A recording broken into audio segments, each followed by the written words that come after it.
Nouvelle-Calédonie, actualité. Aucun vol n'a pu atterrir aujourd'hui sur l'aérodrome de Wanaham à Lifou. Les nouvelles décisions prises par la compagnie Air Calédonie ne satisfont pas le collectif des usagers. Le mouvement va se durcir dans les 2 prochains jours. On fait le point avec notre journaliste sur place.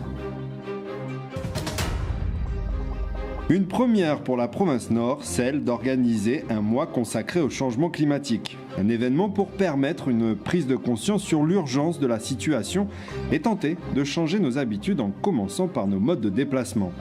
Nous ferons le point sur ce rendez-vous avec notre invité Nathaniel Cornuet, directeur du développement économique et de l'environnement de la province Nord. Ce soir, à la fin de ce journal, dans le 2e épisode de notre feuilleton de la semaine consacré aux préparatifs des 30 ans de la foire de Koumak, allons découvrir une figure historique du côté de Calagomène. À 3 jours de la foire, Berthe nous présente les animaux qu'elle va emmener avec elle samedi pour tenter de gagner un nouveau trophée et compléter sa très longue collection. Aucun avion n'a atterri aujourd'hui à l'aéroport de Wanaham, suite au blocage organisé par l'Association des consommateurs des îles. Plus de 80 personnes se sont mobilisées devant l'entrée de l'aéroport pour manifester leur mécontentement face aux nouvelles décisions prises par Air Calédonie. Les manifestants n'avaient obtenu aucun retour de la compagnie aérienne à la mi-journée. Le mouvement se durcit pour 2 jours supplémentaires. Des précisions avec Henri Nailolo. 30 000 wala mata pemirsa wala nikesa numia nukotua mtepladeleka siki ya sanket jigu lakadeleka nau ke pemuye na niket kemesine la ale retro sadam na kukwegede. On est condamné maintenant à rester ici à Lifou. La tension monte du côté de Wanaham. Bloqué depuis 4 heures ce matin par l'association des consommateurs de l'île, l'aéroport n'a accueilli aucun vol d'Air Calédonie. Face à l'absence de discussion depuis quelques jours, les manifestants sont en colère et pointent du doigt les institutions. C'est nous qui avons voté pour qu'il reste au gouvernement. Mais c'est qui? Pourquoi ils sont là-bas? C'est à cause de nous. Ils nous abandonnent tous des millions maintenant. Ils ne nous regardent plus, ils ne nous connaissent plus. C'est des millions qu'ils gagnent maintenant. Le prix ici, c'est cher. On ne peut pas avec les prix. Il vaut mieux qu'on va nous mettre pour prendre moins cher. Ce premier jour de blocage n'affecte pas particulièrement la population car des tournées d'information sont effectuées 2 semaines auparavant. Les consommateurs restent mobilisés et fermes quant à leurs revendications. Le seul truc qu'on demande, c'est baisser le prix du billet et le prix des frais. Et nous, on demande juste pour que les gens ils circulent librement sur Lifou et Nouméa. Même si aujourd'hui plane une annonce de rencontre sur Nouméa, les manifestants exigent que les discussions se fassent sur Lifou devant la population. Notre position, c'est de venir vers la population. On a toujours dit, quand la population ne descendrait pas sur Nouméa. Et ce n'est pas une personne ou 2 personnes. Nous, c'est la population qui décidera. Ce n'est pas 1 ou 2 personnes qui décidera pour la population. Si d'ici 2 jours, rien n'est réglé, seules les urgences sont toujours autorisées, mais l'aéroport de Wanaham restera fermé jusqu'à nouvel ordre. A noter que le mouvement se poursuit aussi à l'île des Pins. A contrario, à Marais et Ouvéa, les vols sont maintenus. Contacté, la compagnie Air Calédonie n'a pas souhaité nous répondre. Énergie à présent, les Calédoniens ne sont peut-être pas si hermétiques à l'idée d'implanter une centrale nucléaire au pays. C'est ce que semblent montrer les résultats de l'enquête menée par l'association UFC Que Choisir auprès de ses adhérents dévoilée hier soir. 65,6% d'entre eux plaide pour la mise en place d'une étude destinée à vérifier que le projet pourrait baisser le coût de l'énergie pour tous ou encore qu'il apporterait toutes les garanties de sûreté. Le mois du climat, une première organisée par la province Nord. Jusqu'au 18 octobre, 17 communes vont se prêter au jeu. L'idée, interroger nos pratiques quotidiennes face aux enjeux climatiques. On en parle dans notre œil de la rédaction.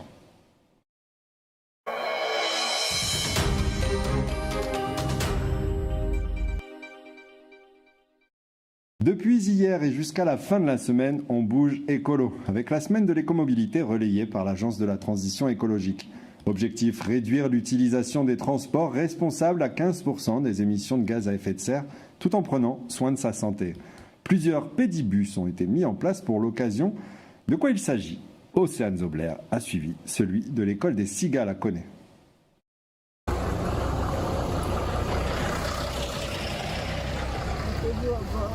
Il y a 3 points de rassemblement. Cigale il y a là.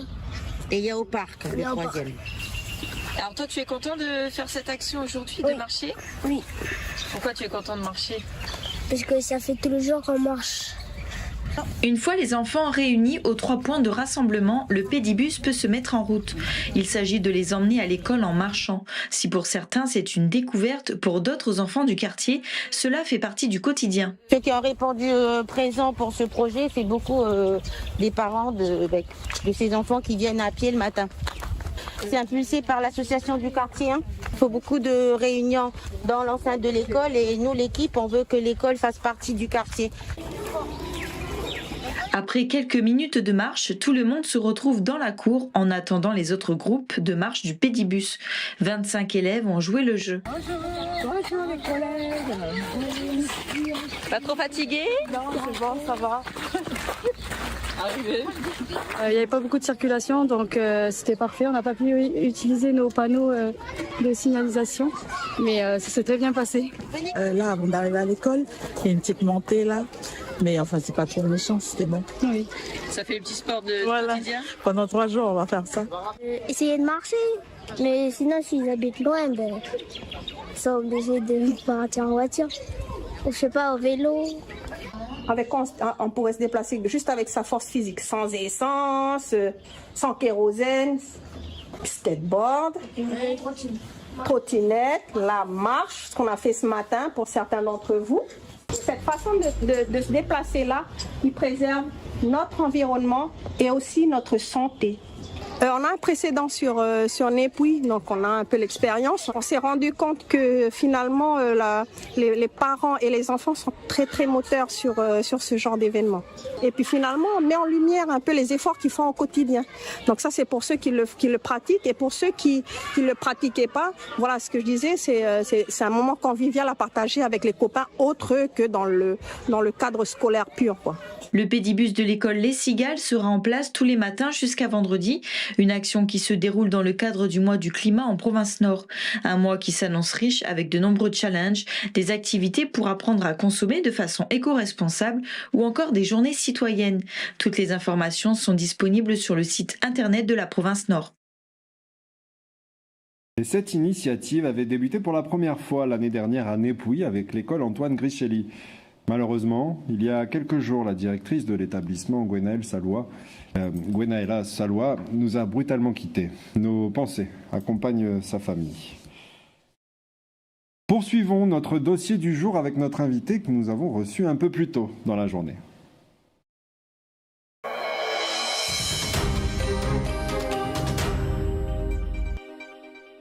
Nathaniel Cornuet, directeur de la DDE en province Nord, bonjour. Bonjour.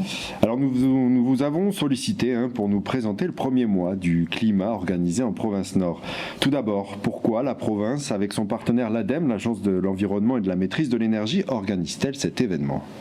Écoutez, Monsieur Reiss, l'ambition que se donne la province Nord cette année est de donner une nouvelle dimension à l'ensemble des thématiques en lien avec le changement climatique, que ce soit sur la connaissance, la sensibilisation autour des enjeux, mais également sur les solutions qu'on peut apporter. Et en ce sens, nous avons souhaité regrouper différents événements préexistants autour d'un mois, du 18 septembre au 18 octobre. Très concrètement, ce mois du climat se décline en plusieurs actions. Certains événements à destination du grand public, d'autres aux agents provinciaux. Ce matin, Lina Wakaseou a assisté à une formation sur un jeu participatif, la fresque du climat. De quoi s'agit-il ? Regardons. Eh bien alors Emmanuel, dis-moi, pourquoi cet ordre ? On a vu qu'en fait tout partait des activités humaines avec l'utilisation des énergies fossiles qui émettent du CO2, qui provoquent un effet de serre additionnel à l'effet de serre naturel. Un jeu de cartes pour sensibiliser aux questions climatiques, c'est l'objectif de la fresque du climat. Aujourd'hui, ce ne sont pas des joueurs lambda, mais les futurs animateurs de ce jeu qu'ils découvrent. L'agriculture, la déforestation, tout ça c'est la source du problème. Des nouvelles cartes. À vous de les placer par rapport à votre première fresque. Proposé dans le cadre de la première édition du mois du climat en province Nord qui a débuté le 18 septembre et qui se terminera le 18 octobre, cette formation est nécessaire pour pouvoir maîtriser l'outil de la fresque du climat. Principalement donc une bonne connaissance du jeu, des cartes, pour pouvoir mieux les expliquer, et surtout des techniques d'animation, les postures à adopter en tant qu'animateur du jeu, et puis des petites astuces pour pouvoir répondre en utilisant des images, des métaphores, vraiment sur le côté technique. Et en tant qu'enseignant aussi, cet après-midi on va aborder l'apport du jeu dans le milieu scolaire, et c'est ce qui m'intéressera le plus en effet. Proposée en Nouvelle-Calédonie par l'Agence calédonienne de l'énergie, la fresque du climat est un outil qui se veut neutre et objectif. Là, le jeu, il est vraiment basé sur les données du GIEC, qui est le groupe d'experts intergouvernemental sur l'évolution du climat.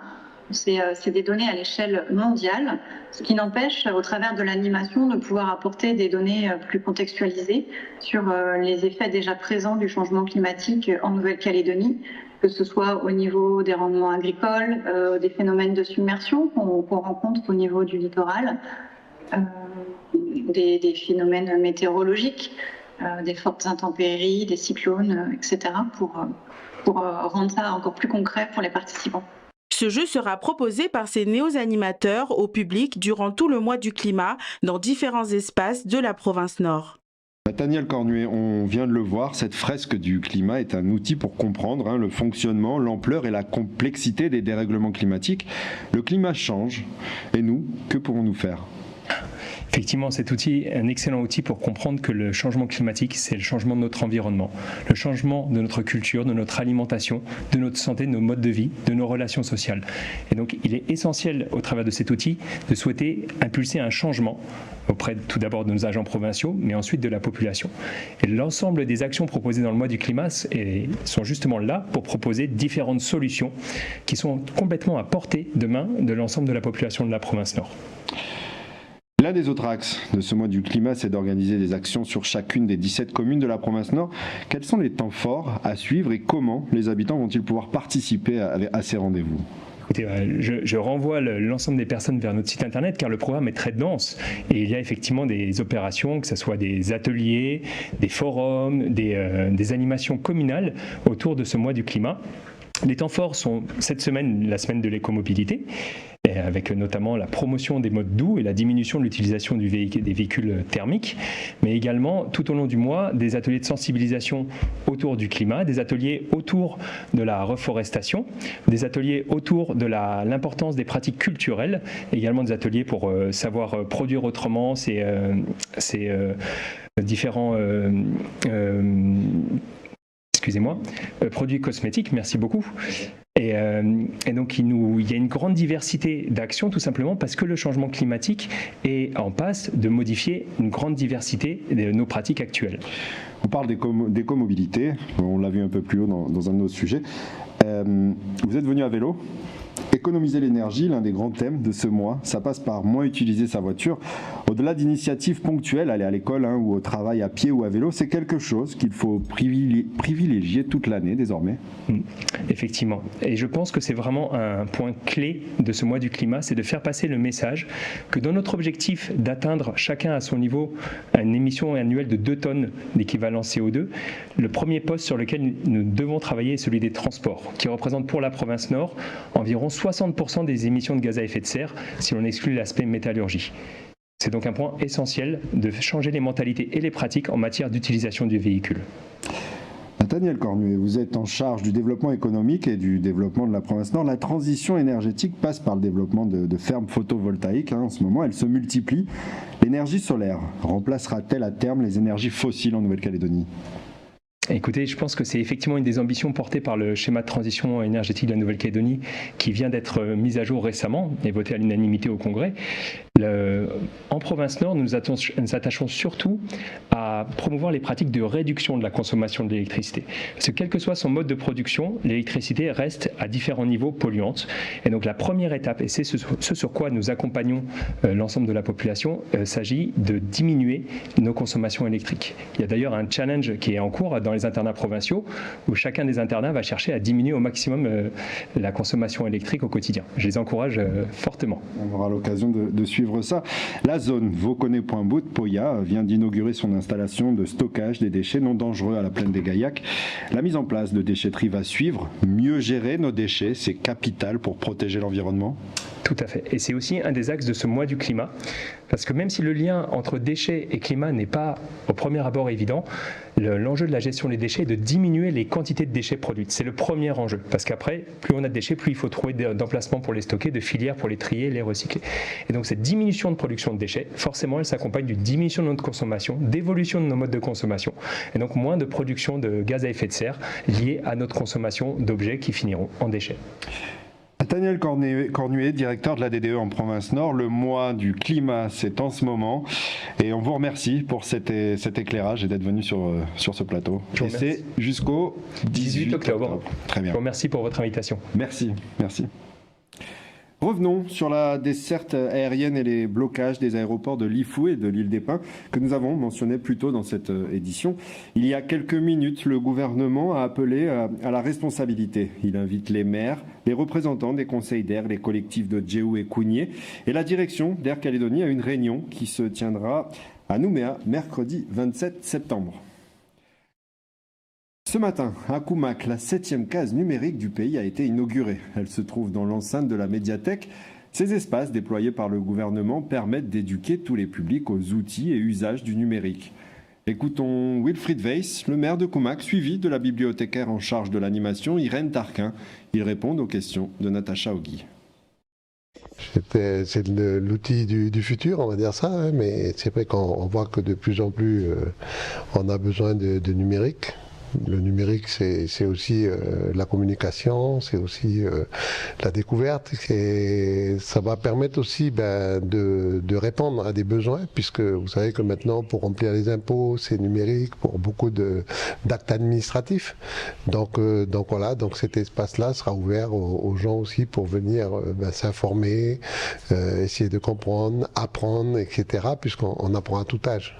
Donc la case numérique permet à la population d'avoir accès libre au poste, mais aussi nous proposons aussi des accompagnements afin d'aider les différentes personnes dans leur démarche de la vie quotidienne ou pour les démarches d'emploi et tout ça.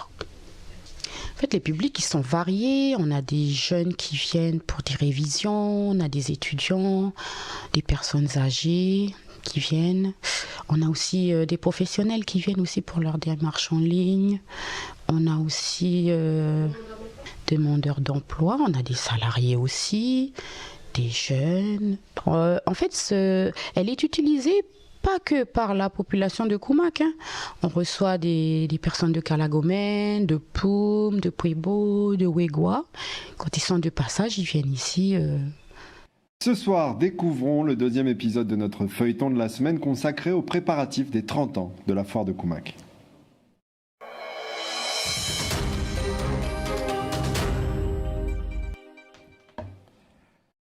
Berthe Berger est une passionnée d'animaux. Dans sa ferme de Coligo à Calagomène, elle les chérit et les bichonne. Chaque année, depuis 28 ans, elle les expose à la foire de Koumak. Si elle en garde quelques-uns, d'autres seront vendus.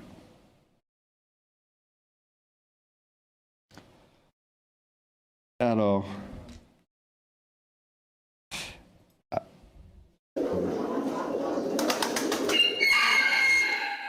Oies, dindes, paons, pigeons, canards et poules partagent ce poulailler. Nous sommes à la ferme de Coligo, à Calagomène, et comme chaque matin pour Berthe, cette nonagénaire, c'est le rituel quotidien. Nettoyage des cages et distribution des grains.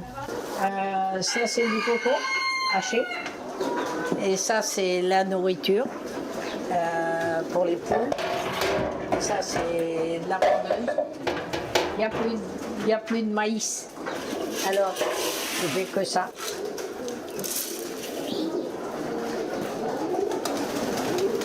Allez, venez manger là pour pas...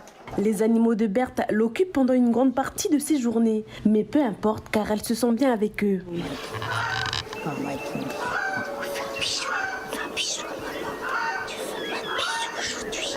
C'est ma vie. Ça, les plantes, les fleurs. C'est ma vie. La nature, c'est ma vie. Jamais je pourrais vivre à Nouméa. Non.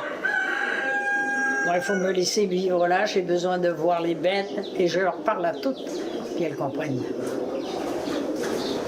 Les animaux de Coligo sont présentés chaque année aux différents concours de la foire de Koumak. Cette année, ce rendez-vous phare du Nord fêtera ses 30 ans d'existence. Berthe aura participé à 28 éditions et à chaque fois son travail est récompensé. Mais j'ai posé toutes les coupes que j'ai gagnées aux foires de Koumak. Il y a plus que 30. Puis il n'y a pas que ça seulement, parce qu'il y a plein d'autres choses que j'ai gagnées mais que je n'ai pas exposées. Mais les coupes, je les ai toutes exposées. J'ai eu les grands prix. Je participe avec plaisir. Berthe emmènera plus d'une quinzaine de ces animaux à la foire pour les exposer, mais aussi destinés à la vente. Outremernews.fr, le site de l'actualité Outre-mer, 24 heures sur 24 et 7 jours sur 7. Retrouvez la chaîne Outremer News sur YouTube.